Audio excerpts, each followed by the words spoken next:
good morning. Itong update natin dito sa kabilang sa harap ng bahay namin. Ito yung si Apple kasi so far so good. Ganyan man siya kaliit pero buhay naman siya, no?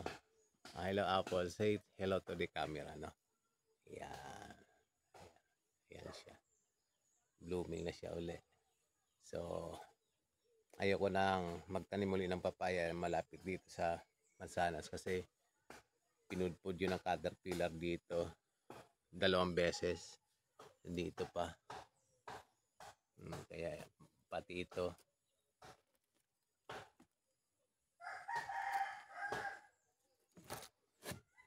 kaya nagtagal ng gusto yung kanyang paglaki.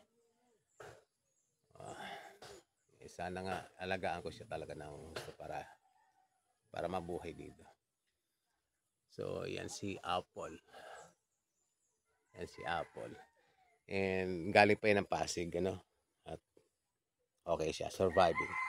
Ito rin na nakamyas, no? Galing din niya ng Pasig. Mukhang very good na siya, no? Very good na si kamyas. Ayan.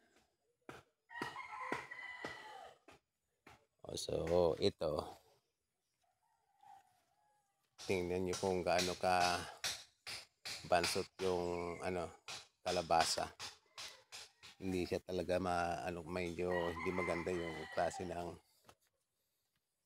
lupa dito. Inilagyan ko na lang ng loam soil. Itong 2 sako na to, mga sariling gawa ko to na fertilizer. Actually, inilagyan ko to kung sa video na makita nyo nung sa pinag-experiment ang ginawa ko sa ng mushroom substrate. Hindi na talaga siya nag-materialize. So, diyan na lang talaga nauwi siya sa fertilizer. Okay. So, ito yung pinapagapang namin na balak naming. Ang balak ko dito, kita ba sa video? Yan, I think. Yan. Pagdating ng malalaki na sila, lilipat ko siya dito sa ginawa naming tent para pagapangin siya na yun ang magiging parang entrance namin ito ang magiging niya, design. Ayun. So pinapalaki yan, pinaparami para ililipat natin yan. Okay. So ayan. Okay, punta tayo sa kabila saglit since lahat tingnan natin. Okay, ito yung mga lubi-lubi, 4 na piraso yan. 3 na lang natira. Meron lang dyan na yung magnolia na variety. And ayun, yung mga gabi sa baba. Ano na yan siya? Good morning! Ayun, no, yung mga gabi at kanina naggulay na ako dyan. Madami na siya uli. Medyo napupunggok sila dahil sa summer ngayon kulang sa tubig, medyo kinakapos sa dilig. Pero ayan, so far so good, surviving. And doon sa kabila, yung nyog, kita ba? Sige, tingnan ko kung makukuha kasama sa ang aking mukha. Let me see. Okay, yun. There. So may tapat ng saging na na rin siya.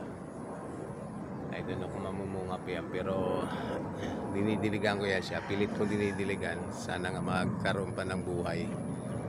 And doon sa kabila doon, may bayabas. Tinanim ko rin yan. Yun pa. And yun pa. At yung lagundi doon ay nabubuhay na rin. Yung binigay ni Buknoy.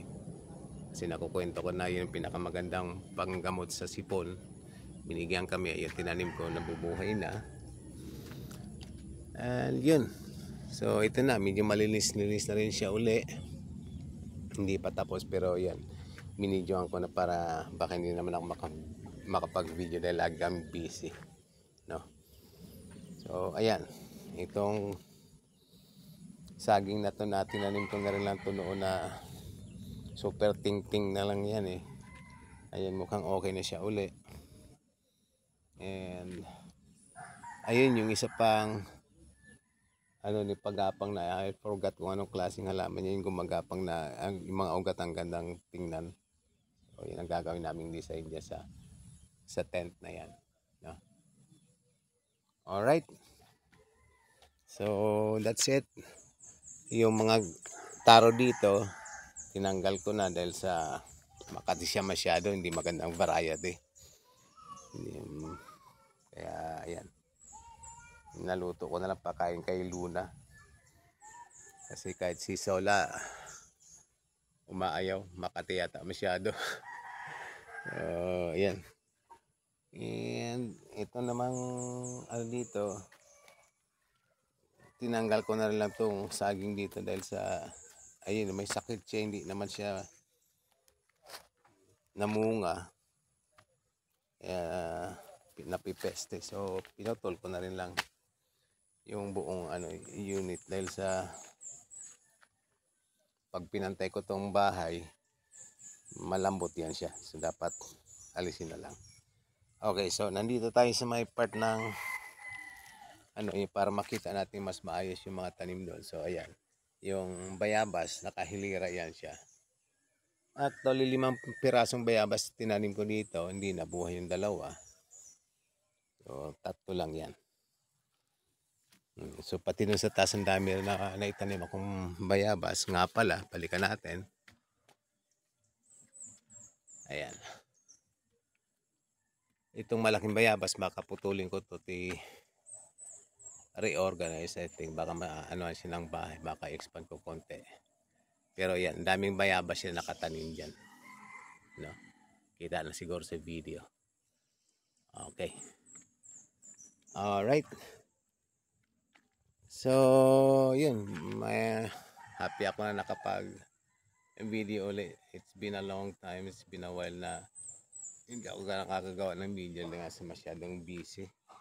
So, ang daming mga gawain na. Kaya nakaligtaan na muna in-skip na muna yung pagbibideo. Sana makakapag-update ako ulit ng mga video dito sa aming mga channels, no? Okay, maraming salamat.